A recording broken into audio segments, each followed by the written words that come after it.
नाज़रीन, आपने सुन रखा होगा कि तस्वीरें बोलती हैं, लेकिन आपने ये शायद नहीं सुन रखा होगा कि तस्वीरें सच भी बोलती हैं। ये ऊपर आप पहली तस्वीर देखें, इनको तो आप सब जानते हैं। आज पाकिस्तान जिस मुकाम पर खड़ा है, जिस हालत में है, उनमें इनका बहुत बड़ा योगदान है।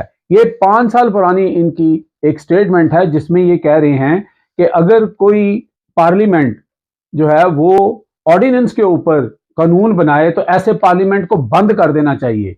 तो आज इन मासूफ ने अभी सदर के ऑर्डिनेंस की जो स्याही है वो खुश्क नहीं हुई थी, तो इन्होंने प्रैक्टिस एंड प्रोसीजर बिल को चेंज करके अपने मतलब का जज लगा लिया। लेकिन ये सब क्यों हुआ, अगली तस्वीर देखें। जी हाँ, ये है वो टर्निंग पॉइंट, ये है वो यू टर्न, जहां मासूफ हाथ में आइन की किताब लेके खड़े हैं और उसके बाद वो कहते हैं ना, यू टर्न को पंजाबी में कहते हैं कि थूक के चाटना, तो फिर ये सिलसिला शुरू हो गया। ये है सारी हकीकत।